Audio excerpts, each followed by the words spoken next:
Assalamualaikum warahmatullahi wabarakatuh. Kita akan mempelajari mengenai cermin cekung. Cermin cekung atau disebut juga cermin konkav adalah cermin yang bagian mengkilapnya berada di dalam kelengkungan. Bagian depan berbentuk cekung, bersifat konvergen atau mengumpulkan sinar. Cahaya dipantulkan dari permukaan depan cermin dan titik fokus berada di depan cermin, sehingga jarak fokusnya bernilai positif. Maka cermin cekung disebut juga sebagai cermin positif. Bagian-bagian cermin cekung, yang pertama adalah titik M atau titik P, merupakan titik pusat kelengkungan cermin. Kemudian nomor 2 adalah titik F atau titik fokus. Kemudian titik O adalah titik pertemuan sumbu utama dengan cermin atau sebagai titik pusat bidang cermin. Yang keempat, R atau jari-jari kelengkungan cermin. Ini adalah jarak dari vertex atau dari O ke pusat atau ke titik M. Yang terakhir adalah F atau jarak fokus, merupakan jarak dari titik O ke titik F yang panjangnya adalah setengah kali R, sehingga R sama dengan 2 kali F. Sinar-sinar istimewa pada cermin cekung. Yang pertama, sinar datang sejajar sumbu utama. Kalian perhatikan sinar datang yang berwarna merah, sejajar sumbu utama, dipantulkan melalui titik fokus, sinar pantul yang berwarna biru. Jadi ada 2 macam cermin, yang menghadap ke kanan dan yang menghadap ke kiri. Kemudian yang kedua, sinar datang melalui titik fokus, sinar datang yang berwarna biru melalui titik fokus, dipantulkan sejajar sumbu utama, sinar pantul berwarna merah. Yang ketiga, sinar datang melalui pusat kelengkungan atau titik M. Ini akan dipantulkan kembali. Berikutnya adalah pembagian ruang pada cermin cekung.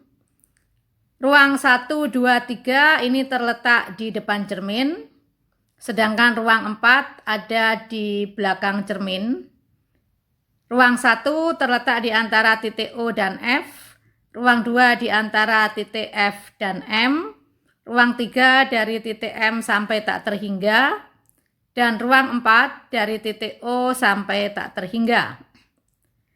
Ruang benda dan ruang bayangan ini bila dijumlah selalu hasilnya 5, sehingga ruang bayangan sama dengan 5 dikurangi ruang benda.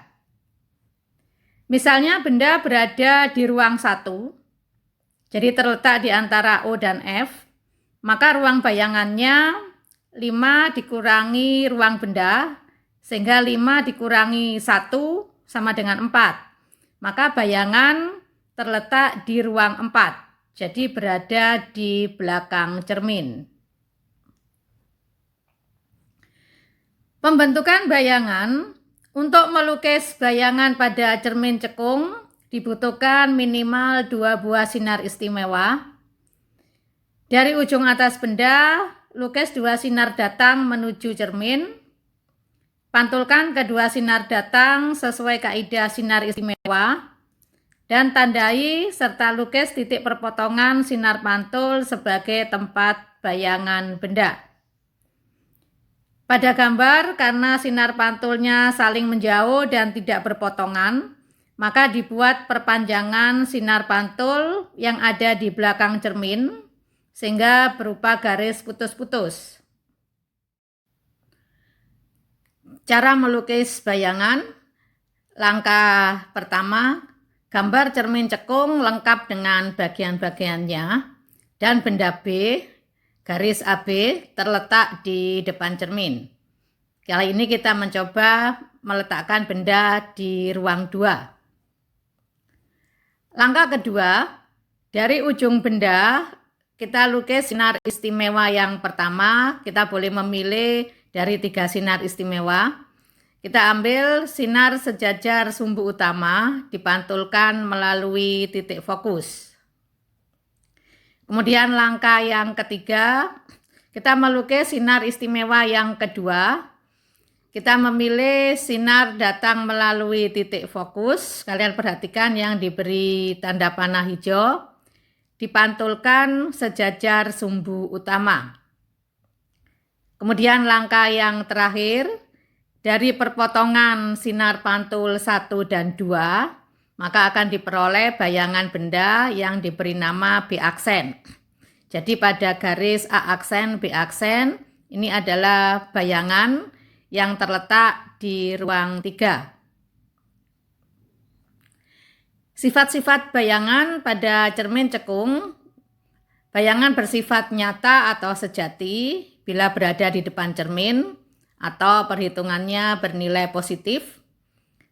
Bersifat maya atau semu bila berada di belakang cermin atau perhitungannya bernilai negatif. Diperbesar apabila lebih besar dari benda. Diperkecil bila lebih kecil dari benda. Tegak atau terbalik. Sifat bayangan juga dapat ditentukan dengan cara melihat nilai dari bayangan.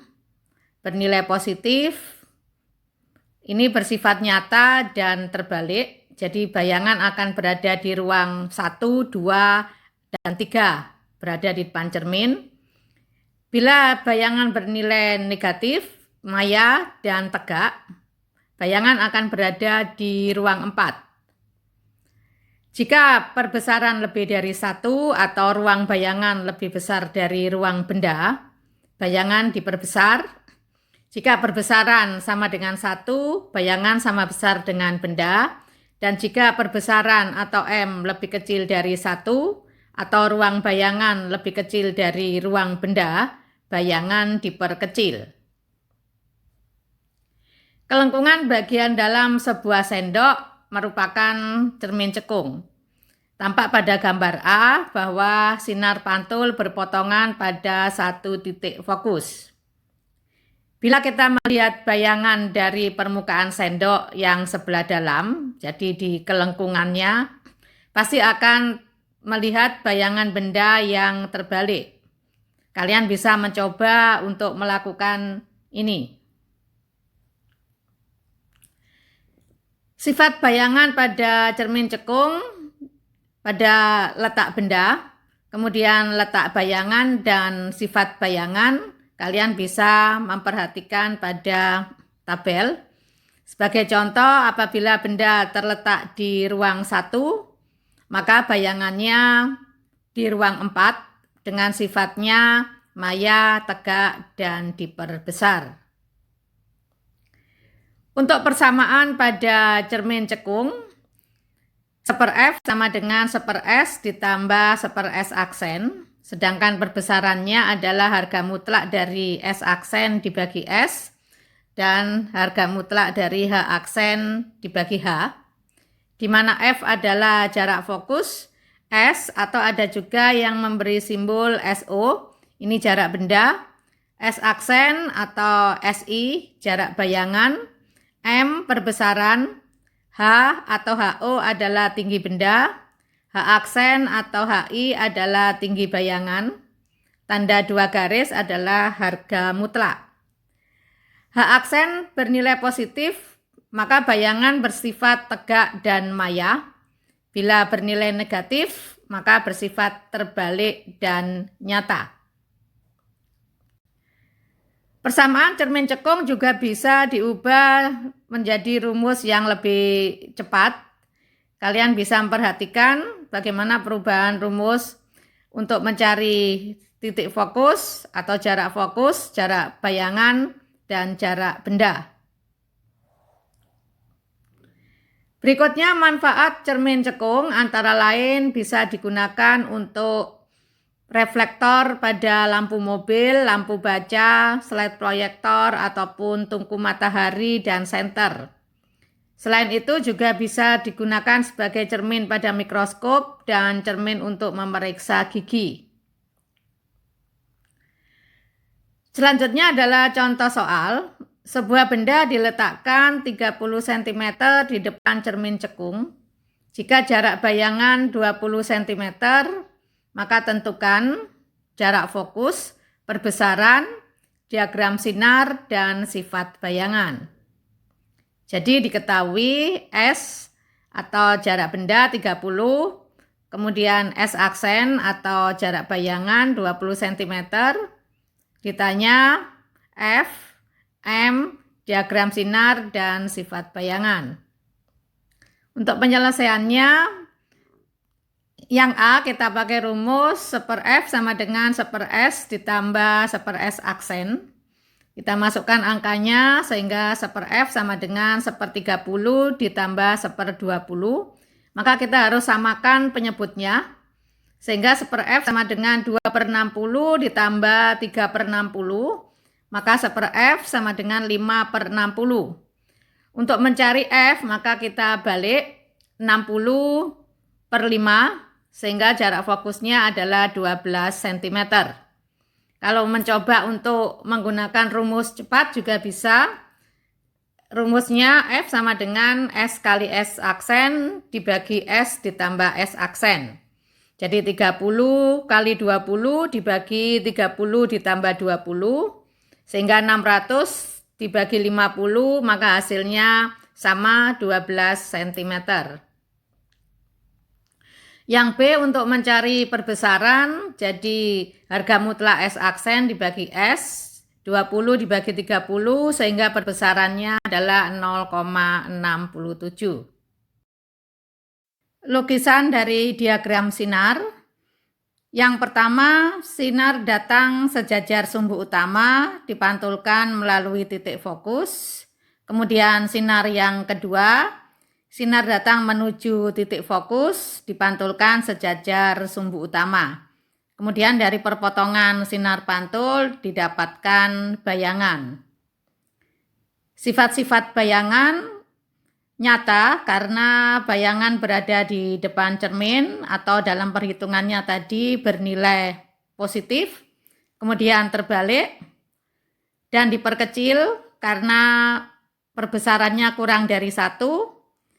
Terletak di ruang 2, karena ruang benda ada 3, maka ruang bayangan adalah 5 dikurangi ruang benda, jadi 5 dikurangi 3 sama dengan 2, sehingga ruang bayangan terletak di ruang 2. Demikian, semoga kalian bisa memahami. Sebagai latihan, sebuah benda diletakkan 10 cm di depan cermin cekung. Jika jarak fokusnya 6 cm, maka tentukan yang A jarak bayangan, B perbesaran, C diagram sinar, dan D sifat bayangan. Selamat mencoba untuk berlatih. Mohon maaf atas segala kekurangan. Semoga bermanfaat. Wassalamualaikum warahmatullahi wabarakatuh.